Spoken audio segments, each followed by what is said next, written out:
Hello world, welcome back to the conversation. Today I want to talk about you. And I don't mean you as in talking about me, I want to talk about you.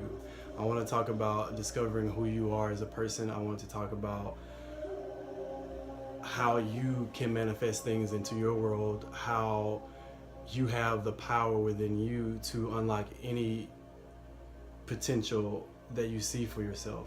The journey to discovering who you are is basically getting alone by yourself, really thinking about the vision that you hold for yourself in your life and the things that you want to accomplish.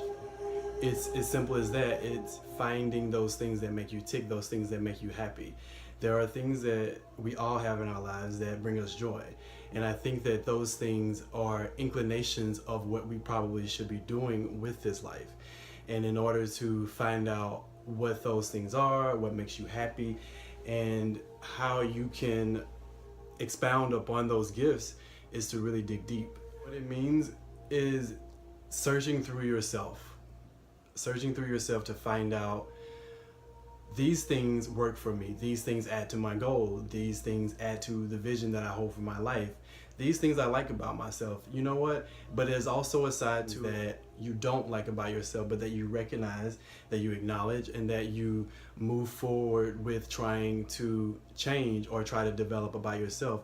Or maybe you just learn the lesson within. Once you've started to dig within yourself, once you've started to realize that in life, the power that you give to others, the power that you give out so freely, the power that you can ultimately harness from within to create your own world, then there's no more looking outward for your existence, looking outward for that power.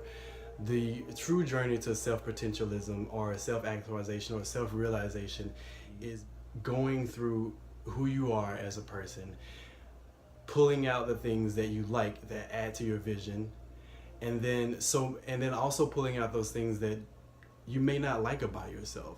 There are things that we do on a day-to-day basis that we do subconsciously that we probably don't even like, but that we do it anyway just because it's just routine. It's been ingrained in our mind. Once you are on a different type of journey, once you are trying to find yourself, you will want to know more about who you are and how you can use those things that bring you joy and the things that maybe you don't think are as joyous to move yourself forward. It's all about discernment. It's all about getting those messages from God that you've been asking for quite some time.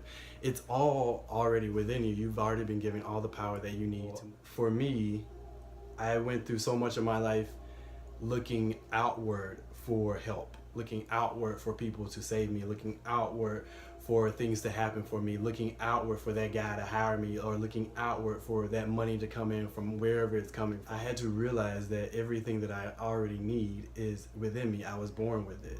There's no reason for me to be sitting waiting for things to happen when I have everything inside of me to go out and create those things that I want to see happen for myself. If I want to have continuous flow of income, I know that I need to go out and do those things that bring in that flow of income.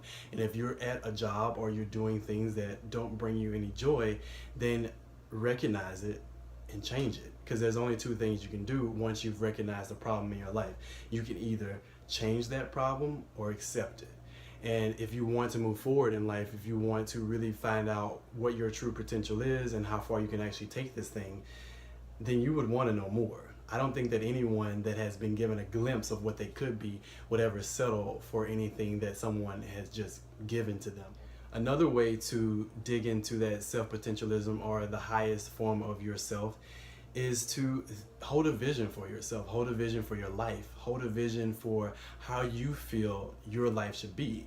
It's literally imagination, which is something that we were all born with as kids, and we come into this world with this huge imagination and we want to be so many different things, but then through life we forget and we start to get in this routine and we have to pay these bills and we have to do this and we have to do that, but you you really don't have to do anything. Everything is a choice. Making a choice is just that. It's making a choice. And I know a lot of times people say, well, I don't have a choice. I've gotten that from friends when I've had conversations with them. They don't have a choice. Therein lies your choice. You've made a choice not to have a choice. And most people don't see it that way, but it's quite simple. It may not be the easiest choice for you, but it's still a choice. If you really want to move forward, when you're digging deep, when you're trying to find out who you are as a person, that self-potentialism is going to be key in you making decisions later on in life. So once you've made that decision, it's like, all right, well, I made a decision to move forward. This is the vision that I hold for my life. This is the plan that I want to happen for me. So now I literally need to write down this plan. This plan is going to help me move forward, and this is going to keep me on track. After you've written down that plan, then you have to commit to it. Commitment is a huge aspect of it, because if you haven't committed to the plan, you basically haven't committed to yourself, because this is you. This is your life. This is something that you hold close to you, something that you're actually living.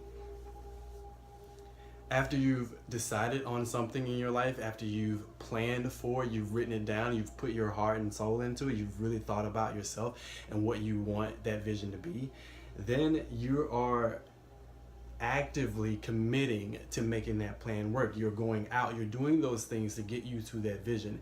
It's not easy.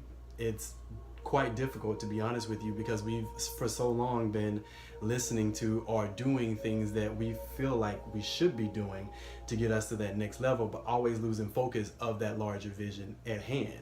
If you keep that vision in mind when you're moving forward, that's all you're thinking about, and the things that you're doing will level you up to get to that vision that you hold for yourself. So you're not thinking about the things that you're doing in the moment. You're doing things that make you happy, yes. You're discovering things about you that make you tick, yes. You're removing those things out of your life that don't really add to your purpose or to your plan, yes. That's very important. But at the same time, you still hold that vision in place, and you know that if you really want to get to that vision, you gotta sacrifice. You have to put in the work. You have to actively commit to it and move yourself forward. Within that plan, there should be a day-to-day action plan for you to be like, okay, well, this is what's going to happen for me. This is the vision that I hold for myself. This is the plan that I've laid out for myself, and I'm going to move forward with this plan. Now, things are subject to change, of course, but that's the beauty of life. That's the beauty of the journey that you're on. It should change. It shouldn't be boring. It shouldn't be anything other than your personality written down on paper, using those things to move you to the highest form of yourself.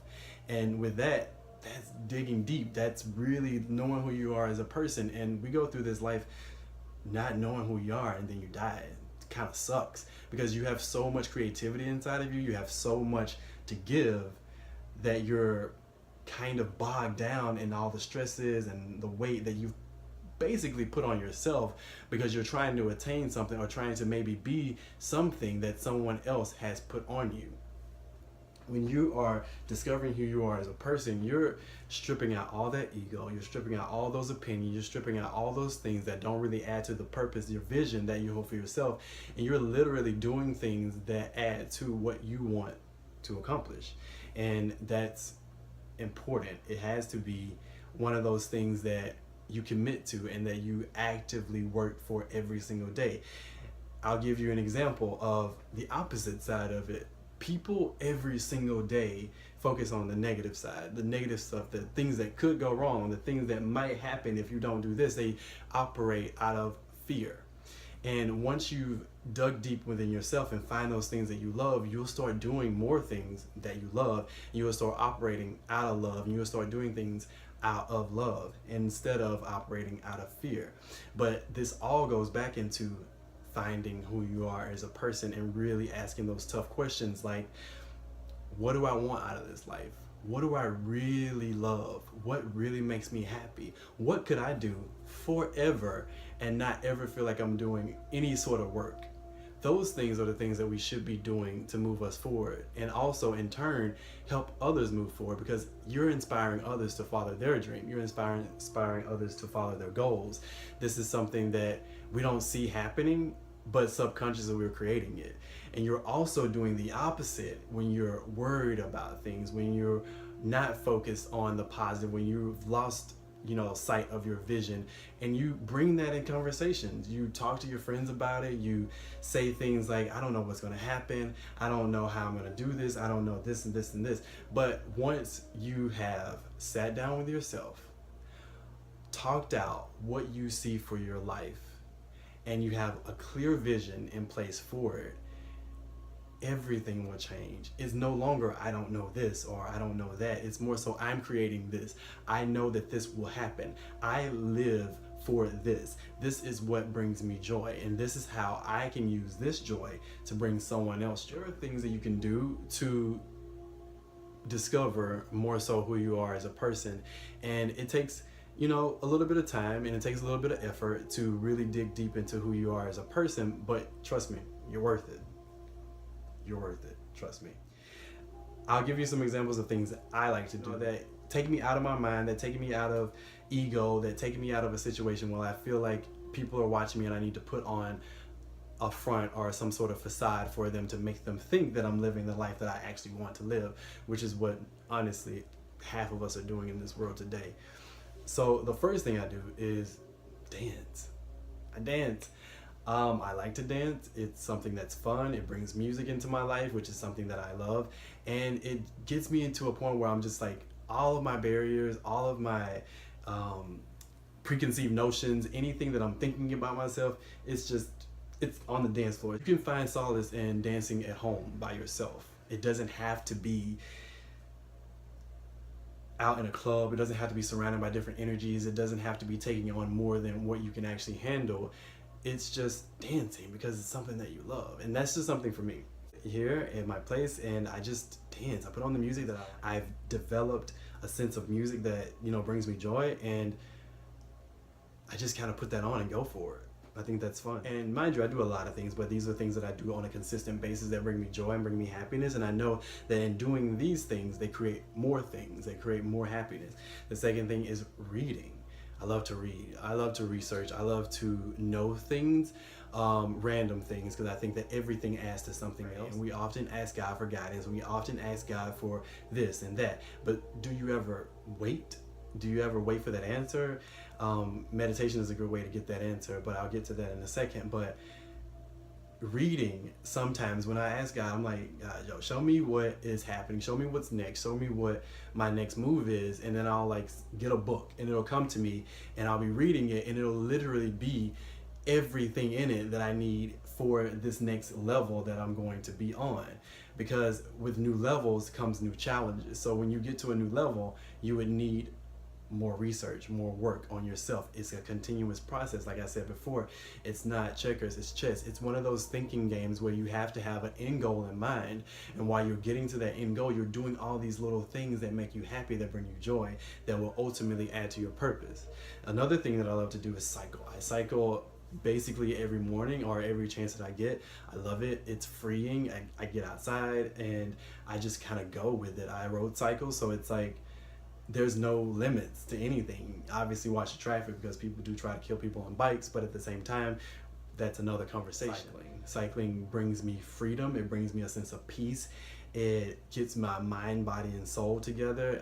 Mostly, my body, and it's a mental process too, because there are times when you don't want to continue pedaling, and you know that you have to make it to a destination, but you keep pedaling because that's what it is. It also keeps me in shape, which is something that is important to me, health. And it just, doing the things that I love lends itself to other things that I love, and in turn creates a completely different atmosphere around me. Now, the number one thing that I do, and I do this every single day, and it's devotion. It's a part of dedicating that to myself. It's a plan.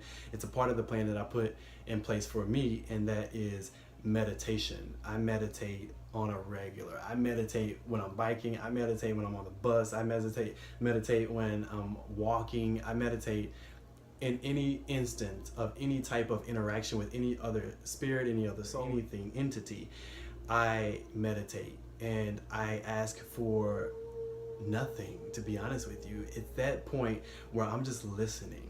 I'm listening for God's direction. I'm listening for the way to go. I'm listening for those things that should be happening in my life, or maybe I don't know how to get there, but once I've asked for it, I'm meditating on the answer, and those answers do come. They don't come like literally how people assume that they would, but they're there and they're all around us. Like, I believe God is in everything that we do. I feel like if you're on a path, then nothing that you do is going to be unimportant. Everything I find is a miracle, and I choose miracles over grievances every single day. Through meditation, I find the answers that I need to continue to move forward, and to also answer some of those questions that I may have been asking God to answer for me. I have actively tried to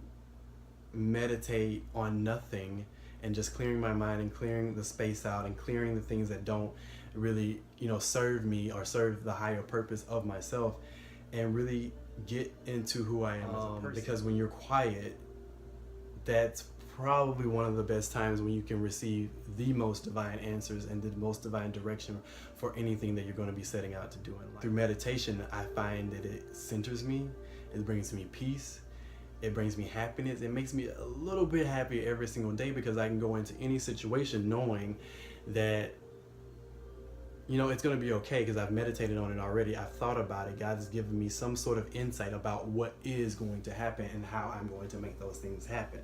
Now, through reading, through dance, through cycling, through meditation, those are some of the ways that I get a little bit of peace and I find out who I am as a person. And those are a few things that I love. You have those things that you love to do, that maybe bring you a sense of peace, a sense of direction, a sense of joy. And I want to encourage you to continue to do the things that you love, because doing the things that you love brings more love, and in turn it spreads love. My purpose behind these conversations are to reach the masses. I've had so many conversations with my friends, and there's only so much insight that you can get through reading, through cycling, through meditation, but people hold power within themselves.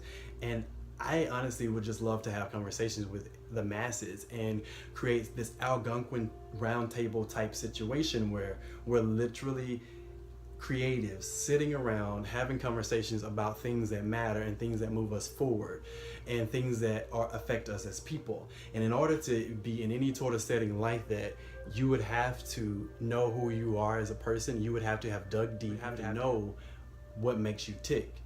And unfortunately, we don't always know what makes us tick, but the beauty in that is through self-discovery, through asking what is the highest level of service that I can provide. Those questions, those hard questions, like what am I going to do next, they're important. And these are all questions that add to us finding out who we are. Also leads to the next conversation. Stay inspired, my friends. And always remember, if you do not go within, you will go without.